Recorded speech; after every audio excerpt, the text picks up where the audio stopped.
Ekrem İmamoğlu, kryebashkiaku I qytetit më të madh të Turqisë, Istanbulit, u arrestua më 23 mars të vitit 2025, së bashku me 48 të tjerë, si pjesë e një hetimi të madh për korrupsion në Bashkinë Metropolitane të Istanbulit.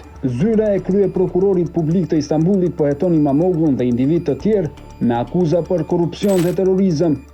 Prokurorëve u dhanë dëshmi në rrëfimet nga antarët e partisë CHP të İmamoğlu't. Ata ekspozuan një rrjet të ndërlikuar krimesh financiare.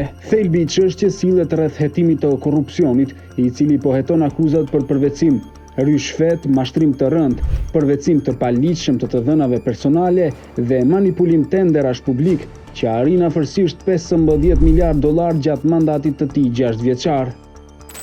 Çfarë do të thotë kjo për qytetin dhe banorët e tij? Buxheti financiar vjetor I bashkisë për 2 vitet e fundit ishte afërsisht 14,85 miliard dollar. Këto fonde supozohej se do të përdoreshin për transport, aktivitete kulturore dhe sportive, shëndetësi, komunitet, mjedis, shërbime dhe informacion, si dhe projekte të qytetit për përfitim publik. Në vend të kësaj, kontratat për këto shërbime dyshohet se u janë dhënë individëve dhe kompanive prej të cilave ka përfituar financiarisht İmamoğlu dhe bashkëpunëtorët e tij.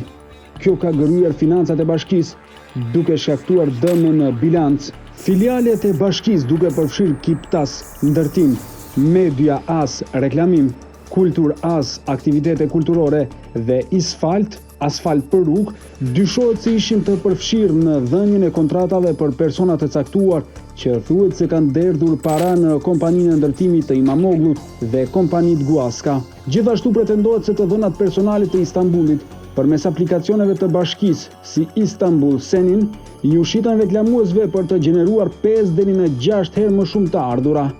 Për akuzën e terrorizmit, gjykata vendosi të mos ndaloj İmamoğlu'n dhe në vend të kësaj të lejoj atë të vazhdojë në gjyq.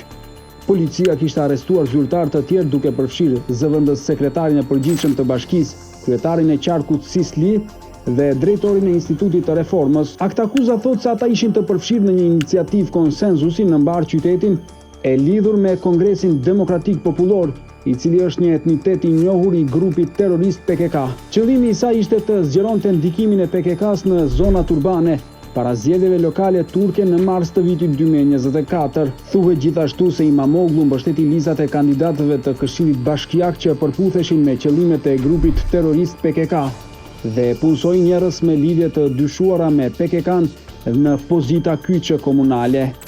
Ndërsa hetimet vazhdojnë, autoritetet në Tyrkie mbeten të përkushtuara për të mbështetur sulmimin e ligjit të vendit.